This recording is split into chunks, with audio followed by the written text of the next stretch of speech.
नमस्कार दोस्तों आप सभी का हमारे चैनल में बहुत बहुत स्वागत है।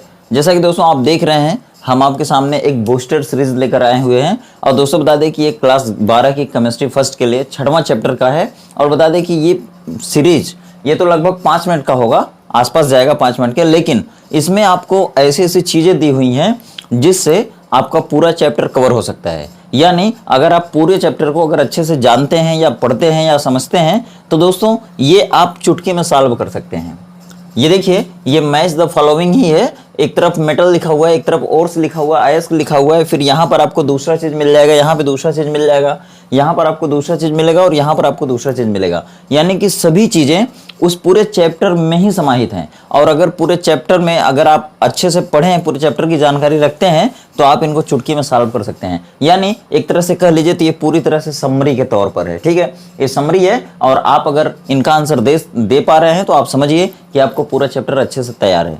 तो दोस्तों आइए एक नज़र देखते हैं इस पे। सबसे पहले बता दें कि हमारा जो चल रहा है वो केमिस्ट्री क्लास 12 की अगर देखें तो चैप्टर नंबर 6 चल रहा है, जिसका नाम है तत्वों के निष्कर्षण के सिद्धांत। और एक तरह से ये बूस्टर डोज है जो कि आपकी स्पीड को थोड़ा सा ग्रो करेगा। और आपका ये रिमाइंड बैच भी है, ये रिमाइंड सेशन भी है, जिसमें आप सारी चीज़ों को एक बार फिर से रिमाइंड कर सकते हैं। ठीक है, आइए देखिए। सबसे पहले हम लोग आज पूरा क्या करेंगे, मैच द फॉलोइंग ही है, मतलब एक कॉलम को दूसरे कॉलम से मिलाना है या एक स्तंभ को दूसरे स्तंभ से मिलाना है। और मिलाएंगे कैसे देखेंगे। जैसे कि अगर यहाँ पे धातुएं लिखी हुई, यहाँ पे अयस्क लिखे हुए हैं, तो यहाँ पे एल्यूमिनियम है, कॉपर है, मैग्नीशियम है, जिंक है, मरकरी है। इसका देखिए ओरिजिनल नाम क्या है, मरकरी, यानी हाइड्रेरिजिरम। हाइड्रेरिजिरम ओरिजिनल नाम है। ठीक है, यानी कि लैटिन नाम। अब देखिए एल्यूमिनियम को इसमें मिलाना है, किससे मिलाएंगे, सिनेबार, कैलामीन, क्रायोलाइट, मैलेकाइट, कार्नेलाइट। ठीक है, तो एल्यूमिनियम का संबंध किससे है ये आप जानते होंगे अगर आप लेसन पढ़े हैं, चैप्टर पढ़े हैं। और चैप्टर कौन सा पढ़े हैं, तत्वों के निष्कर्षण के सिद्धांत, यानी principles of extraction of metal. अगर वो पढ़े हैं तो आप इनका आंसर दे सकते हैं। यानी एल्यूमिनियम का संबंध किससे होगा। आप जानते हैं कि सभी धातुएं जो कि इस दुनिया में या इस प्रकृति में पाई जाती हैं, वो सभी धातुएं कहीं न कहीं जमीन के अंदर से निकाली जाती हैं। और जब कोई भी धातु जमीन के अंदर पाई जाती है तो जिस अवस्था में पाई जाती है उसको अयस्क कहते हैं। तो आप देखिए, मैं पिछली वीडियो में आपको बता भी चुका हूँ, ट्रिक से आपको याद भी कराया गया है कि सारी धातुएं और उनके कौन कौन से अयस्क हैं। अगर एक धातु के 5 अयस्क हैं तो उन 5 अयस्कों को ट्रिक के माध्यम से समझाया गया है, याद करवाया गया है। उसके आधार पर हम यहाँ पर एक सीरीज लेके आए हैं। उस सीरीज में एल्यूमिनियम को हम किससे मैच कराएंगे, तो आप जानते हैं, देखिए एल्यूमिनियम है तो एल्यूमिनियम का कौन सा अयस्क है जो इनमें आपको दिख रहा है। सिनेबार है, नहीं ये मरकरी का होता है। कैलामीन है, नहीं ये जिंक का होता है। क्रायोलाइट है, क्रायोलाइट किसका होता है, एल्यूमिनियम का होता है, Na3AlF6 होता है। क्रायोलाइट का फार्मूला होता है Na3AlF6। तो ये दोस्तों किसका, इसमें देखिए एल्यूमिनियम है, एल्यूमिनियम धातु है अगर, तो ये किसका अयस्क हो गया, एल्यूमिनियम का। तो इसको इससे मिला देंगे। ठीक है, आगे देखिए कॉपर, कॉपर का इसमें से कौन सा अयस्क है, तो आप जानते हैं, मैं आपको बता दिया कि सिनेबार किसका है, मरकरी का। याद रखिएगा, बहुत बार पूछा जाता है। और ये मैं इसीलिए इन सब चीज़ों को रखा हूं क्योंकि यही चीज़ें बहुत बार पूछी जाती एग्जाम में, वेरी वेरी इंपॉर्टेंट है। तो आइए देखते हैं दूसरा कौन सा है, कॉपर। कॉपर का अयस्क इसमें से कौन है, सिनेबार है, नहीं है। कैलामीन है, वो जिंक का है। क्रायोलाइट है, नहीं वो एल्यूमिनियम का है। मैलेकाइट है, हाँ मैलेकाइट है। मैलेकाइट जिसमें CuCO3 होता है, यानी कि कॉपर का कार्बोनेट अयस्क का कौन होता है, मैलेकाइट। तो देखिए दोस्तों ये कॉपर है, कॉपर को मिला देंगे किससे, मैलेकाइट से। यानी कि जो मैलेकाइट है वो कॉपर का अयस्क है। ठीक है, आगे देखिए मैग्नीशियम। मैग्नीशियम का देखिए मतलब मैग्नीशियम का अयस्क कौन सा है, तो ये सभी तो दूसरे को हो गए, यानी कार्नेलाइट बचा है। कार्नेलाइट का फार्मूला होता है दोस्तों MgCl2 × 6H2O। तो दोस्तों बता दें कि इसमें मैग्नीशियम है, यानी मैग्नीशियम का अयस्क कौन हो गया, कार्नेलाइट। बहुत इंपॉर्टेंट है, कार्नेलाइट क्रायोलाइट बहुत पूछे जाते हैं। याद ये रखना है कि कार्नेलाइट मैग्नीशियम का होगा जो कि समुद्र में पाए जाते हैं, और क्रायोलाइट जो है वो किसका है, सोडियम का है और एल्यूमिनियम का। क्योंकि इसमें देखिए सोडियम भी है और एल्यूमिनियम भी है। सोडियम को आप जानते हैं मिट्टी के तेल में रखा जाता है क्योंकि वो ऑक्सीजन से बहुत तेज अपक्रिया करती है। ठीक है, और देखिए जिंक का क्या हो गया, कैलामीन आपको बता दिया गया है। Hg का क्या हो जाएगा, सिनेबार, यानी मरकरी का एकमात्र जो है अयस्क कौन है, सिनेबार है। ठीक है, तो पहला हो गया। अब देखते हैं दूसरा। अब देखिए यहाँ पे फिर कैलामीन आ गया, यही कैलामीन आ गया। तो ये कैलामीन है, गैलेना है, कैसिटेराइट है, कैसिटेराइट है जो कि आप देखते हैं ये किसका अयस्क होता है, आपको पिछली वीडियो में बताया गया है, टिन का होता है। बाक्साइड है, कार्नेलाइट है। तो आप देखिए जरा सा, ये कैलामीन, कैलामीन जिंक का हो गया, जिंक कार्बोनेट होता है। गैलेना इसको कहते हैं PbS, यानी लेड का सल्फाइड अयस्क जो होता है उसका नाम होता है गैलेना। कैसिटेराइड जो होता है वो टिन का अयस्क होता है, यानी SnO2, ठीक है। बॉक्साइट अगर आपसे कहा जाए तो बॉक्साइट किसका अयस्क है, एल्यूमिनियम का है, ठीक है। और ये कार्नेलाइट किसका है, तो आप देख लिए कार्नेलाइट किसका है, कार्नेलाइट किसका दोस्तों, कहाँ लिखा है यहाँ पे ना, मैग्नीशियम का है। आइए मिलाते हैं, तो ये कैलामिन किसका हो जाएगा, जिंक कार्बोनेट का हो जाएगा, ठीक है। दूसरा कौन सा हो जाएगा, गैलेना, गैलेना किसका हो जाएगा, PbS का। देखिए कैसिटेराइड, कैसिटेराइड किसका है दोस्तों, SnO2। बॉक्साइट, बॉक्साइट किसका, एल्यूमिनियम का है। मैं आपको याद कराया था एल्यूमिनियम के सभी अयस्कों के नाम कि बंद करो डायन को एल्यूमिनियम के बक्से में, बंद करो डायन को एल्यूमिनियम के बक्से में। उसमें आपको बताया गया था कोरंडम होता है, एल्यूमिना होता है, बॉक्साइट होता है, क्रायोलाइट होता है, कोरंडम होता है, ठीक है। तो ये सभी अब देखिए कौन बच गया, कार्नेलाइट, कार्नेलाइट कौन है, ये है देखिए, यानी कि KCl × MgCl2, ठीक है। तो ये तो हो गया। अब आगे आइए देखते हैं, यहाँ पर देखिए क्या लिखा है, सल्फाइड अयस्क है, और यहाँ पर लिखा है चांदी, आयरन, कार्बोनेट अयस्क, झाग उत्प्लावन विधि, निकिल, और यहाँ मांड प्रक्रम है, क्यूपलीकरण है, निस्तापन है, पायरोमेटलर्जी है। दोस्तों बता दें कि यहाँ पर तो आपको अयस्क ही दिखे हैं केवल, लेकिन यहाँ पर कुछ अलग चीजें दिख रही हैं। यानी कि जब आप धातु कर्म करते हैं, यानी कि किसी अयस्क से किसी धातु को निकालने के लिए भर्जन, निस्तापन, प्रगलन करते हैं किसी किसी भट्टी में डालकर, तो उनसे संबंधित चीजें यहाँ पर हैं। अगर आपको वो चीजें मालूम होगी तो आप यहाँ भी फटाफट कर लेंगे। आइए देखते हैं, एक नजर इनको मिलाते हैं, कौन किससे मिलेगा, यानी कि किसका संबंध किससे होगा। देखिए यहाँ पर सल्फाइड अयस्क है, तो आप जानते हैं कि सल्फाइड अयस्कों का सांद्रण किससे किया जाता है, तो झाग उत्प्लावन विधि, यानी फ्रोथ फ्लोटेशन मेथड या प्रोसेस, यानी कि उसी को कहते हैं फेन प्लवन विधि। तो देखिए दोस्तों, सल्फाइड अयस्कों का आप क्या कराते हैं, झाग उत्प्लावन विधि से सांद्रण कराते हैं। सल्फाइड अयस्कों का क्या कराया जाता है, झाग उत्प्लावन विधि से सांद्रण कराया जाता है। और एक चीज और, अगर यहाँ पर झाग उत्प्लावन विधि नहीं रहती, भर्जन रहती, तो आपको किससे मिलाना पड़ता, भर्जन से। यानी भर्जन मतलब क्या होता है कि जब अयस्कों को वायु की उपस्थिति में उनके गलनांक से कम तापमान पर गर्म किया जाता है, तब उसको रोस्टिंग या भर्जन कहते हैं। और भर्जन की क्रिया किस भट्टी में कराई जाती है, परावर्तनी भट्टी में। और भर्जन किस अयस्क का कराया जाता है, जिनमें सल्फर की या आर्सेनिक की या फास्फोरस की अशुद्धियां पाई जाती हैं। तो देखिए यहाँ पर सल्फाइड अयस्क का संबंध किससे हो जाएगा, झाग उत्प्लावन विधि से। मांड प्रक्रम, आप देखिए मांड प्रक्रम से किस धातु का शोधन किया जाता है, और मांड प्रक्रम आपको कहाँ मिला था, जब आप अयस्क का सांद्रण किए थे, उसके बाद आपको क्या मिला था, भर्जन और निस्तापन मिला था। उसके बाद आप क्या कराए थे, प्रगलन कराए थे। प्रगलन के बाद आपको क्या मिला था, अशुद्ध धातु मिली थी। उस प्रगलन से जो अशुद्ध धातु मिली थी, उसका जब साफ सफाई आप किए थे, उसमें विशिष्ट विधियों से जब आप शोधन करते हैं किसी धातु का, तो उसमें आपको मिला था मॉन्ड प्रक्रम, वान आर्केल प्रक्रम, ठीक है। तो उसमें मॉन्ड प्रक्रम से आप किसका शोधन किए थे, निकिल का। यानी आपको बताया जा चुका है, मैं आपको पिछली वीडियो में सब चीजें बताया हूं कि धातु कर्म में क्या क्या करना पड़ता है, और शुरू से लेकर, यानी अयस्क का सांद्रण आप कितने तरह से कर सकते हैं, भर्जन यानी स्थापन कहाँ करते हैं, प्रगलन कहाँ करते हैं, और उसके बाद जो अशुद्ध धातु मिलती है, गलित धातु, उसका शोधन कितने विधियों से कर सकते हैं।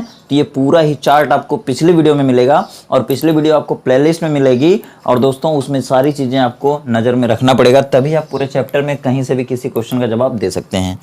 देखिए क्यूपलीकरण, क्यूपलीकरण में किसका प्रयोग किया जाता है, यानी जब आप चांदी के अयस्क से चांदी को निकालते हैं, तब उसमें आता है क्यूपलीकरण। और चांदी के अयस्कों का नाम आपको याद होगा, जो कि ट्रिक से बताया गया था, अर्जेंट प्यार करो, यानी अर्जेंटाइट। अर्जेंटाइट किसका अयस्क है, चांदी का, ठीक है। पायरेगाइराइट, पायरेगाइराइट ये किसका अयस्क है, तो चांदी का, ठीक है, पायरेगाइराइट। और करो मतलब केरार गायराइट, केरार गायराइट ये किसका अयस्क है, तो चांदी का। और आपको मालूम होगा चांदी एक ऐसी धातु है जो रस्ट फ्री है। अरे चांदी एक ऐसी धातु है जिसकी चालकता बहुत अधिक होती है, चालकता सबसे अधिक होती है। और चांदी और सोना इन दोनों को मुद्रा धातुएं भी कहते हैं, और यही दोनों धातुएं रस्ट फ्री होती हैं, यानी कि उनमें जंग नहीं लगता है। अब देखिए निस्तापन, निस्तापन क्या होता है, उसमें नी लगा यानी कि नहीं, नी लगा यानी कि नहीं, उसमें वायु की जरूरत नहीं होती है।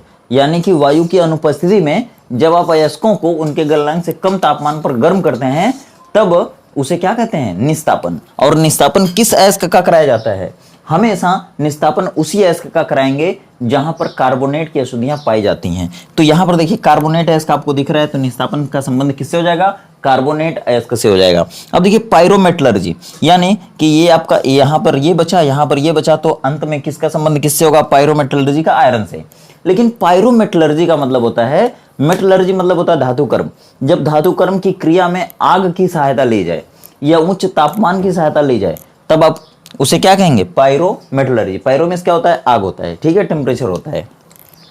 अब देखिए यहां से छोड़ दीजिए आयरन, मतलब जब आयरन यानी कि लोहे के अयस्क से जब लोहा निकाला जाता है, यानी कि जब हेमेटाइट से लोहा निकाला जाता है, तब उसमें आग की भी जरूरत होती है, यानी कि उसे भट्टियों में डाल के तपाया जाता है, भट्टियों में डालकर उसका अपचयन कराया जाता है। तो इसलिए इसका संबंध किससे हो जाएगा? आयरन से, यानी पायरोमेटलर्जी का संबंध किससे हो जाएगा? आयरन से। आगे आइए देखते हैं यहाँ पर क्या लिखा हुआ है। यहाँ पर डी वाला है, मतलब कि चौथा है मिलाने वाला, मैच द फॉलोइंग। यहाँ पर लिखा magnesite, dolomite, corundum, bauxite, Magnite और मैग्नेटाइट, एसिडिक फ्लक्स और बेसिक फ्लक्स। ये भी चीजें किससे संबंधित है दोस्तों? पूरे अयस्कों से। और पूरा अयस्कों का, जब हम अयस्कों से धातुओं को निकालते हैं यानी कि धातु कर्म कराते हैं, तो बीच बीच में जितनी चीजें आती है ना, उससे संबंधित है। तो आइए देखते हैं। मैग्नेसाइट लिखा हुआ, देखिए मैग्नेसाइट, मैग्नाइट और मैग्नेटाइट, ये तीनों तो बहुत इंपॉर्टेंट है। तो सबसे पहले मैग्नेसाइट का संबंध आप किससे करेंगे? मैग्नेसाइट। यहाँ पे देखिए मैग्नेसाइट, मैग्नेसाइट, यानी कि मैग्नेसाइट किसका है? इसको क्या? मैग्नीशियम का, ठीक है। और उसी तरह से देखिए मैग्नाइट, मैग्नाइट किसका है? इसको क्या? यमियन का, यानी मैग्नाइट, मैग्नाइट, मैग्नेसाइट, ठीक है। थोड़ा सा दिमाग से याद करिएगा, नहीं तो गड़बड़ हो जाएगा। मैं आपको पिछली वीडियो में बताया हूं कि कैसे याद करेंगे तो अच्छा रहेगा। देखिए मैग्नेटाइट, तो लोहा ही टाइट होता है, तो ये हो जाएगा Fe का अयस्क, ठीक है। अब आगे देखिए डोलोमाइट, तो डोलोमाइट किसका अयस्क था दोस्तों? कॉपर का अयस्क था। किसका अयस्क था? कॉपर का अयस्क। लेकिन डोलोमाइट और यहाँ पे कॉपर का अयस्क नहीं दिया है, तो इसका मतलब या तो डोलोमाइट ऑक्साइड अयस्क होगा या तो डोलोमाइट कार्बोनेट अयस्क होगा, ठीक है। लेकिन क्या मैग्नीज का अयस्क है? नहीं। एल्यूमिनियम का अयस्क है डोलोमाइट? नहीं। कोरंडम किसका अयस्क है? कोरंडम एल्यूमिनियम का अयस्क है। और कोरंडम का फार्मूला क्या होता है दोस्तों? देखिए यहाँ पे बॉक्साइड है, इतना है ना, Al2H2O, 2H2O है ना, अगर यहाँ पे एक H2O रहेगा तो किसका हो जाएगा? कोरंडम का। और यहाँ से पूरा H2O हटा देंगे तो किसका हो जाएगा? एल्यूमिना, यानी एल्यूमिना का आएगा। और एल्यूमिना किसका अयस्क होगा? एल्यूमिनियम का, ठीक है। बॉक्साइट का हो गया। अच्छा बॉक्साइट किसका अयस्क है? ये देखिए कोरंडम, कोरंडम तो एल्यूमिनियम का अयस्क है, ठीक है। और बॉक्साइट, और बॉक्साइट देखिए बॉक्साइट का नहीं मिल रहा है, इसका मतलब ये क्या हो सकता है? या तो ऑक्साइड अयस्क होगा, लेकिन बॉक्साइड अयस्क में पानी रहता है, ठीक है, पानी रहता है। तो अब आप देखिए कोरंडम, कोरंडम भी एल्यूमिनियम का अयस्क है और बॉक्साइड भी एल्यूमिनियम का अयस्क है, लेकिन कोरंडम में ऑक्सीजन रहता है, ठीक है, ऑक्सीजन रहता है। तो ये किसका हो जाएगा? ऑक्साइड अयस्क हो जाएगा। और बॉक्साइट किसका अयस्क हो जाएगा? एल्यूमिनियम का अयस्क हो जाएगा, ठीक है। नहीं तो आप दोनों को भी मिला सकते हैं, कोरंडम को भी बॉक्साइट को, दोनों को भी मिला सकते हैं एल्यूमिनियम के अयस्क से, ठीक है, कोई दिक्कत नहीं है। अब देखिए कौन सा बचा? Acidic flux. एसिडिक फ्लक्स मतलब होता है अम्लीय गालक। तो जब आप धातु कर्म की क्रिया कराते हैं और उसमें जब प्रगलन की अवस्था आती है, तो प्रगलन की अवस्था में क्या करते हैं कि अयस्कों में जो अगलनीय अशुद्धियां होती हैं उनको गलाने के लिए गालक का प्रयोग किया जाता है। तो जब अशुद्धियां क्षारीय होती हैं तो उनमें अम्लीय गालक मिलाया जाता है ताकि धातुमल बन सके। तो उसके लिए जो अम्लीय गालक होता है उसका सूत्र होता है सिलिका, यानी SiO2, सिलिका कहते हैं, सूत्र होता है SiO2, ठीक है। और उसी तरह से जो बेसिक गालक होता है, यानी कि जो क्षारीय गालक होता है, वो होता है कैल्शियम ऑक्साइड और मैग्नीशियम ऑक्साइड, ठीक है। तो अगर मिलाने सही से नहीं आया तो आप थोड़ा सा वीडियो बैक करके देख लीजिएगा, सारी चीज़ें क्लियर हो जाएंगी। अब आइए ये देखिए बहुत ही स्पेशल चीज़ है और बड़े ही कॉम्पिटेटिव चीज़ों में पूछा गया है इसे, ठीक है। देखिए बड़े बड़े एग्जाम में पूछा गया है। यहाँ पर देखिए क्या है? PbS है और ये बदल रहा है PbO में। और यहाँ पर दिया हुआ है भर्जन, निस्तापन, कार्बन अपचयन, स्वतः अपचयन। यहाँ पर देखिए कैल्शियम कार्बोनेट है और ये बदल रहा है CaO में। यहाँ पर जिंक सल्फाइड है और जिंक में बदल रहा है, कार्बन सल्फाइड है, कॉपर सल्फाइड है, कॉपर में बदल रहा है, ठीक है। अब देखिए ये देखिए किसी न किसी के अयस्क हैं और किसी न किसी के अयस्क से किसी न किसी धातु को निकाला जा रहा है या निकालने का प्रयास किया जा रहा है। यानी अगर आप कहें कि PbS लेड सल्फाइड को लेड ऑक्साइड में बदला गया है, तो यह अभिक्रिया क्या कहलाती है? आप देखिए जब आप देखते हैं कि किसी भी अयस्क में जब सल्फर की अशुद्धियां होती हैं तो उनका भर्जन कराया जाता है। जब भर्जन कराते हैं तो सल्फर जो होता है वो ऑक्सीजन के साथ मिलकर सल्फर डाइऑक्साइड बनाकर उड़ जाता है और ऑक्सीजन की अशुद्धि बच भी सकती है और खत्म भी हो सकती है। तो यहाँ पर PbS यानी कि लेड सल्फाइड जो है लेड ऑक्साइड में बदल रहा है, यानी कि जो सल्फर है सल्फर सल्फर डाइऑक्साइड में बदलकर उड़ गया। तो यह क्रिया क्या कहलाएगी? भर्जन। ठीक है, यह क्रिया क्या कहलाएगी? भर्जन। अब आप यहाँ भी देख सकते हैं, ये भी भर्जन को मिला सकते हैं, ये भी भर्जन को मिला सकते हैं। ठीक है, लेकिन आप यहाँ पे देख रहे हैं जब PbS PbO में बदल गया तो इसका मतलब क्या हुआ है? भर्जन हुआ है। इसमें सल्फर की अशुद्धियां उड़ने की कोशिश की हैं। ठीक है, ये देखिए यहाँ पर कैल्शियम कार्बोनेट है और CaO है, कैल्शियम ऑक्साइड, यानी कि जब इसको गर्म किए हैं वायु की अनुपस्थिति में, क्योंकि यहाँ पर CO2 है इसमें ऑलरेडी, कार्बोनेट है इसको में CO2 होता है, और जब आप निस्तापन कराते हैं तो वही CO2 उड़ता है। जब इसमें से CO2 उड़ जाएगा तो एक ऑक्सीजन बचेगा। इस क्रिया को क्या कहते हैं? निस्तापन, यानी कि कैल्सिनेशन। ठीक है, अब देखिए यहाँ पर जिंक सल्फाइड जिंक में बदला है, यानी कि जिंक सल्फाइड का अपचयन जिंक में हो रहा है। जब जिंक में हो रहा है तो ये क्या कहलाएगा? कार्बन अपचयन, यानी कि अपचयन की क्रिया हो रही है। और ये भी देखिए Cu2S Cu में बदल रहा है, तो ये भी क्या हो रहा है? ये भी एक तरह का अपचयन ही है, जिसमें कि स्वतः अपचयन हो रहा है। और इनको आप यहाँ भी जिंक सल्फाइड जिंक में बदला है, यानी सल्फर की अशुद्धियां हैं यहाँ पर हट गई हैं, तो इनको आप भर्जन से भी मिला सकते हैं, कोई दिक्कत नहीं है। यहाँ पर देखिए सल्फर की अशुद्धियां हैं, सल्फर की अशुद्धियां जहां भी होती है उनका सांद्रण हम किस विधि से करते हैं? भर्जन से करते हैं। उनका सांद्रण हम फेन प्रोडन विधि से करते हैं, लेकिन उनमें भर्जन कराया जाता है या निस्तापन? तो उनमें भर्जन कराया जाता है। तो दोस्तों सीरीज कैसी लगी कमेंट बॉक्स में कमेंट जरूर करके बताइएगा।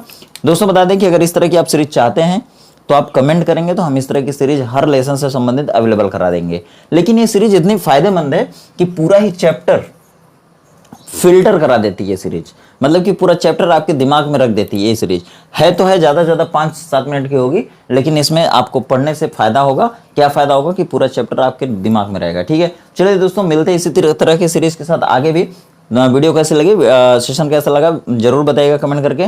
इस तरह के अगर वीडियो आप चाहते हैं तो चैनल को सब्सक्राइब करके बेल आइकन दबा लीजिए। मिलते हैं दोस्तों उसी तरह के कॉन्सेप्ट के साथ अगली वीडियो में। तब तक आप खुश रहिए, व्यस्त रहिए, मस्त रहिए, आपका दिन शुभ हो।